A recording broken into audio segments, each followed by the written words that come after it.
This is a video review for The Girl Who Owned a City, which was originally written by O.T. Nelson, oh my gosh, back in the 70s, I'm going to say. I may be wrong with that. I'll do notation down here.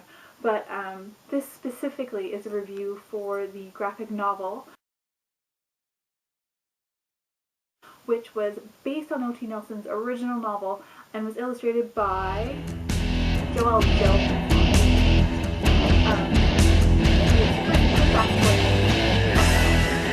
So, when I was in grade 5, I think it was, we had a lady come to our school library. It may have even been our actual librarian, and introduce us to all of these novels.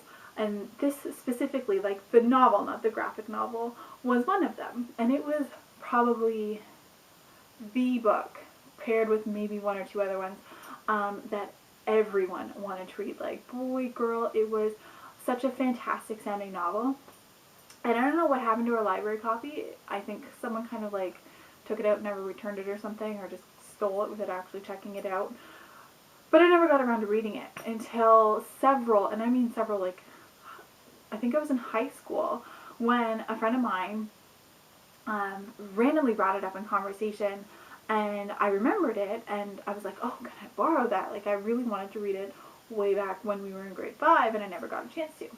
So that's when I read the original novel, and I loved it. At the time, it was a little younger for me. It was more geared to someone who is in fact in like grade 5, because I think the main character's like, I'm going to say between 10 and 13. I'm not quite positive on the ages. So, yeah, and then basically the premise of this book is there is a sickness that goes through the entirety of the supposed world, and everyone over the age of, I believe it's like 15, dies. Since the novel came out, there was I think it was a very popular Australian-based TV show called The Tribe, where something very similar happens, and it's, if you ask me, the TV show was probably based on this book. I'll have to double check that. I loved the TV show. But something very similar happens. So this book is focused on the main character, whose name I can't remember. I'll put it down here because it's that bad.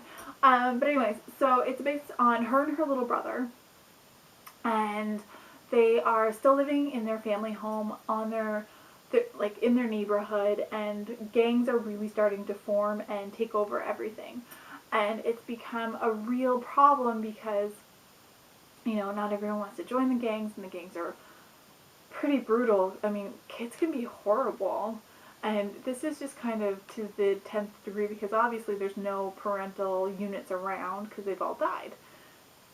So, what the main character does is she kind of bands together all of her neighborhood who aren't in the gang, and they make a plan, and they take over the local, I think it's the high school, and they basically create this fantastical fortress out of this school, and they you know, barricade things that need to be barricaded, and they fit the windows so that if an attack comes, because honestly, like, it's like reverting back to caveman days with these kids.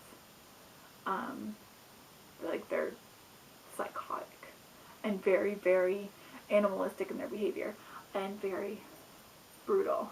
So yeah, they quite literally batten down the hatches. They create war plans, and they create a system with food, and she's very, very intelligent, this main character, so she comes to the realization that, you know, there has to be warehouses somewhere where they can get the food that they need, because as this novel goes, more and more children start showing up because they know that this is a safe haven that they can be in. So, you know, these kids are taking vehicles and driving to these warehouses that they find, getting all the food they need, being very resourceful, and starting to really put together their own lives while still fearing for them because of all of these crazy gangs. Um, so more stuff happens, but that's the premise of the book, basically, right there. It really is a great read. I mean, it dates itself in some ways, but the graphic, like, keep in mind too that this is the graphic novel that I'm reviewing, not the actual book, although they are kind of one and the same. But the way that the graphic novel is done, to me, there didn't seem to be any necessary references to a time period that couldn't be overlooked to set the actual date for when this happens.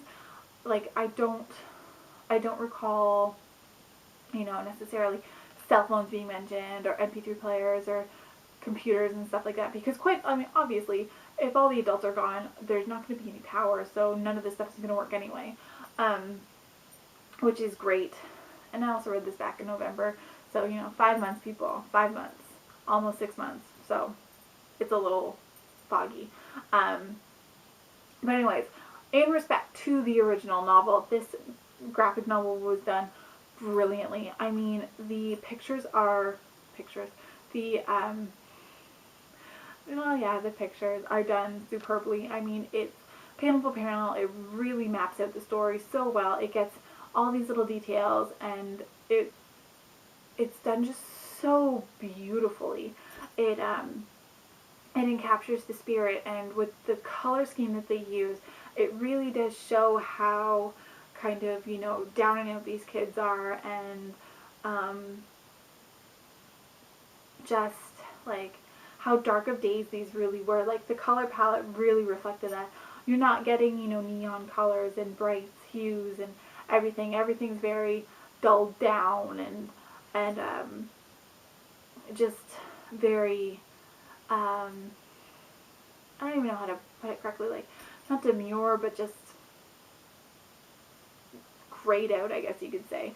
It really reflected the despair that these characters were feeling and the hard times that they were going through, and it was just, I don't know, it was very basic colors too. Like, you got a lot of the primary colors, and then them in different hues, and your blacks and your whites and your grays and everything. Like, it was just, I don't know, it was so nice. I really, honestly, really enjoyed reading this this graphic novel. I got it from NetGalley, which really surprised me when I first saw it up there, because I mean, I haven't given the book itself, a thought in years, and then all of a sudden this graphic novel version pops up, and I'm sorry, I'm being really twitchy tonight. Yeah, so I was really excited. I was even more excited, of course, when I got accepted to review it. So yeah, it's just, in reflection to the original, I thought it was a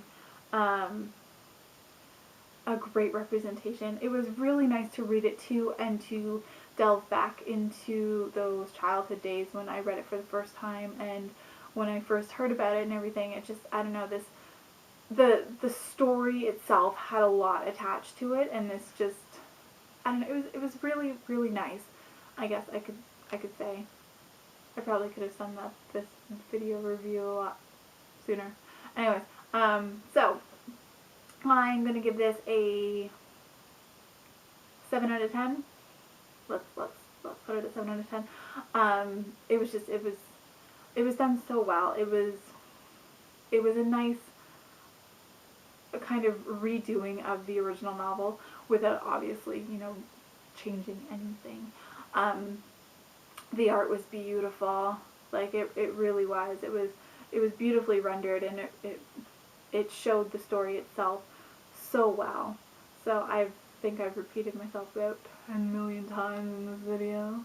So yeah, that's it for me. I would suggest, though, that before reading the graphic novel, you might want to check out the original. It is a very short book. I mean, I finally have my own copy now that I found in a used bookstore, but I mean, it's in the mass market paperbound size, so the shorter, I'm pretty sure it's mass market, but the shorter the shorter paperbacks, and it's really thin. Like it's a kid's book. It's not going to be huge, so you can easily speed through it in an hour, maybe a little more depending on how fast you read. But I think that by reading the novel first, you would get more out of the graphic novel, at least by knowing exactly what happens. Just because it would allow you to appreciate the art more, I think, that way than if you were just kind of reading it as it were. But I don't know. That's just my opinion. Of course, I read the book obviously first years ago, so that's how I'm gonna feel. But anyways, so yeah, that was my review for The Girl Who Owned a City, originally by O.T. Nelson, and with the illustrations of this graphic novel by Joelle Jones. I keep forgetting her name, which is why my computer's right here to reference. Yeah, so it would make a great gift for a young reader. So go out and do it, okay? Happy reading, ooh. Yeah, it'd be nice if I could speak. Happy reading, everyone, and until next time, I'll see you all later. Bye!